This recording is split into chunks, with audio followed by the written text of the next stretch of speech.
Investing during a market downturn is scary, and if you don't know exactly how to approach it, you run the risk of making a mistake and potentially thwarting your retirement goals. So in today's video, I'm going to walk you through everything you need to know in order to invest properly during a market downturn so you can protect both your portfolio as well as your retirement goals. Hey everybody, I'm James Knoll, and I'm here to teach you how to create a secure retirement.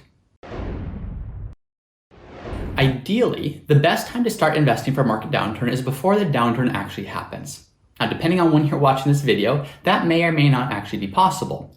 But whether the market's up, whether the market's down, or anywhere in between, today I'm going to walk through the principles that you need to know to create that portfolio that can support you when times are good and when times are bad. There's 3 steps to doing so, and let's walk through them. Number 1, the first thing that you need to know so you can design the right portfolio to protect you during a market downturn is you need to start by zooming out. So number 1, zoom out. What do I mean by that?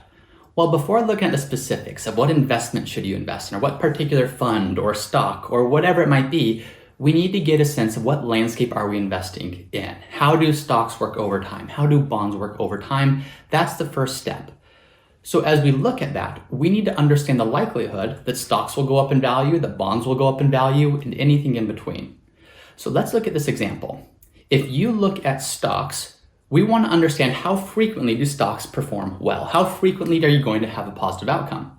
Because if you know that you're going to have a positive outcome every single day, every single month, every single year, well, this becomes very easy. All you do is invest in something that just goes up and you draw your income from there. Unfortunately, that's not how the market works. If we use the S&P 500 as an example, here's some data around how frequently that performance or that index goes up in value. Well, if you look at any day, over the past decades and decades of returns of the S&P 500, about 53% of the time, the S&P 500 has a positive return, and about 47% of the time, it has a negative return. So day to day, it's not much better than a coin flip when you want to know what are your odds of having a positive outcome. Well, if you extend that to 1 year, over all rolling 1-year time periods over the past several decades, you have an increase in value about 75% of the time. So 3 out of every 4 years on average, you're going to have a positive outcome in the S&P 500. Now, if you extend that to 5 years, about 85% of the time, you're going to have a positive outcome.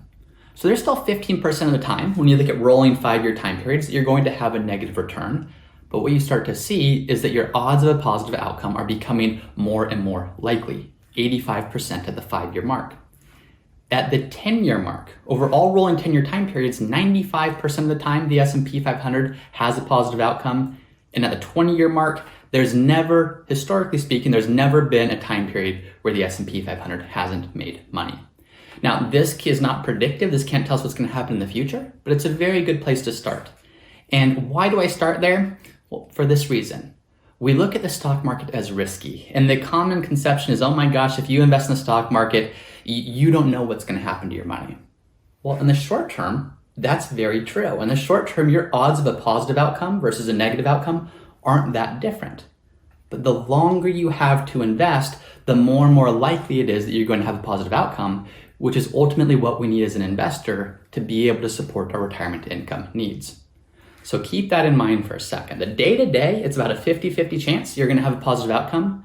At the 20-year mark, if we're just looking at the S&P 500, there's never been a time period where you haven't had a positive outcome. Now let's compare that to cash.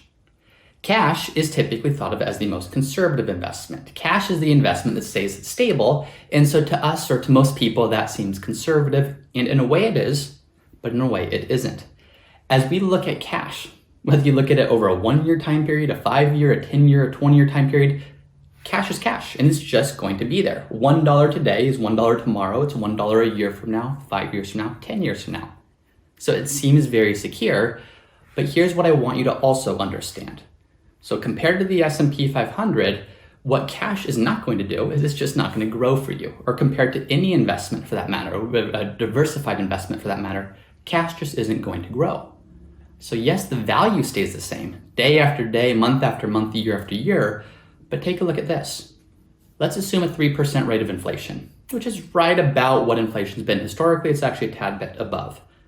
After 5 years, if all of your money is in cash, you've lost about 16% of your purchasing power. Meaning that if you have $1 million in cash and you just keep it there for 5 years, 5 years from today, that cash is worth about what $840,000 is worth today in terms of what goods and services that cash could buy for you. So the nominal value stays the same, but the purchasing power is decreasing. After 10 years, the real value of that cash is about 26% lower than it would be today. And after 20 years today, or 20 years from now, the real value of that cash would be about 45% lower than it would be today. Meaning, yes, it's stable. Yes, it's conservative. Yes, it doesn't go up and down in value, but the longer you stay in cash, the more you're going to lose out to inflation.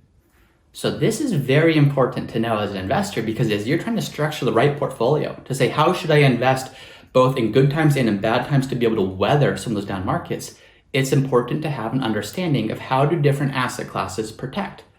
And what we can see is stocks are very risky in the short term, but actually very safe in the long term, assuming you're diversified and you're capturing some of those returns because they're actually outpacing inflation over time. We'll contrast that to cash, which is very safe in the short term. And whether the market's up 40% or down 40%, your cash is cash and that cash is there. Over the long run, you're almost guaranteed to lose real purchasing power as inflation continues to rise. So that's the first step in understanding how should you invest in a market downturn, is having an understanding of the landscape. And to have an understanding of the landscape, you need to zoom out and look at not just day to day, but how does this work over years and decades and beyond. Step number 2, in designing the right portfolio to support you even during a bear market or a market downturn, is to put bear markets in context. Here's what I mean by that. I hear all the time, 2008 ruined my friend's ability to retire, or my parents were going to retire in the year 2000, and then the bear market eliminated their ability to do so. And what we get the sense of is that bear markets ruin retirements. Well, the reality is bear markets are normal. Bear markets happen, and on average, they happen about once every 5 years or so. So it's not necessarily the bear market that ruins our ability to retire or gets in our way of being able to do so. It's either our actions during those bear markets, or it's our lack of diversification going into those bear markets. So as we look at this, bear markets are painful. Bear markets are not fun. It's not fun to see the value of your portfolio declining substantially. And the technical definition of a bear market is when the market's down 20%. No one knows how long they'll last in the moment, but what we do know is that all of them, historically speaking, have come to an end. So there's a chart that I like to look at to give some context of how long do these bear markets last. In the average, if you go back to 1950, the average bear market, the market's down about 30%. And this is using the S&P 500 as the data that this chart is tracking. The number of days that it takes for the market to hit its peak all the way to its bottom is 338 days. So a little less than a year is how long the average bear market lasts. And then it takes on average about 600 days for it to break even again. Meaning from the top to the bottom, back to the top, it was about 1.7 years or so on average. Now, sometimes you'll hear this number a little bit longer, sometimes a little bit shorter. It really comes down to what time period are you measuring and what's the technical definition of what you're using as a bear market or getting back to the recovery. But that gives us some context. What we know is that once every 5 years or so, we're going to have a bear market, and we need to understand how does our portfolio need to be invested to protect against that. Now, here's another thing to note about bear markets is so often our biggest concern is how do we avoid those? Well, the biggest risk to you and to me and to everyone isn't that we're going to go through the next bear market. That's inevitable. The biggest risk to investors is, are we going to miss out on the next bull market? Because as you look at it, as you look at this chart here, the average bear market, the market's down about 30% or so. And that downturn may be up to about a year on average, and then it can take a couple of years to recover. So from the peak to the trough, back to the peak, it can be a couple of years or so, which is not a pleasant experience. But contrast that to bull markets. As you look at bull markets, which are gains of 20% or more, those average 55 months in length. So those average almost 5 years of length. In the advances, when you look back over several decades, they've been up as much as 21% to up as much as 936%. So as you look at what's the bigger risk, is that you go through a temporary downturn, a temporary painful downturn where you might lose 20, 30% or more of your portfolio value? Or is it that you miss the next 936% of return? When you look at it this way, what we start to understand is that yes, bear markets are painful, but they're not the biggest risk. The biggest risk is making a mistake in those bear markets that causes us to miss the run-up and it causes us to miss out on the return that markets generate over time. So with this in mind, with understanding how markets work over time after we've zoomed out, and then number two, once we've had a chance to understand how we can put bear markets in context, the next step, number three, is to allocate your assets accordingly. What do I mean by that? Well, understand what your needs are from your portfolio. Say you're going to retire and you need to live on $100,000 per year. And say between Social Security for you and a spouse, you have $60,000 per year coming in from Social Security. Well, that's $40,000 that you would need from your portfolio. As you understand your portfolio needs, that should inform how you invest your money, because you need to invest your money in a way that whether the market's up or down, you can generate that $40,000 per year and you don't have to be dependent upon only having a positive outcome in your portfolio, because we know the stock market doesn't generate positive returns all the time. So what do? Well, do you have enough money in stable investments? Whether that's cash or bonds, like I mentioned, that are very stable on average in the short term. Do you have enough money in cash or bonds or some other stable investment that even when market downturns happen, you can draw from those conservative investments to meet your income needs? Do you maybe have 4 or 5 plus years of money set aside, and kind of think of it as your emergency fund for your portfolio, but do you have that set aside in a conservative investment so when stock markets fall, you can draw from your conservative investment, which continues to generate income for you, giving time for the stock market to recover? But if you have too much in those conservative investments, like we looked at in our example before, it's stable and it's secure and it feels good in the short term, but too much in that leads to a loss of real purchasing power over time. So yes, we need to have enough there to get us through a bear market. And the average bear market lasts about 2 years, but there's some that have lasted 4 years or longer. So do we have enough for maybe 4 or 5 years of potential income that we would need to draw from, so when our stocks recover, we can start taking income from there again? Then with the balance of our portfolio, do we have that in growth investments? Whether that's stocks or real estate or whatever it might be, it's something that's growing, that's generating income for us, so that we're also not just creating income today, but creating income that keeps up with inflation and maintains and exceeds the purchasing power we have, the needs we have over time. Because what we know is with those growth investments that will allow us to maintain our purchasing power over time, there will be far more volatility in the short term. But by having cash or having bonds or having something more secure that we can draw from, which insulates us from the need to draw money from those volatile investments in the short term, what that does for us is it puts time on our side.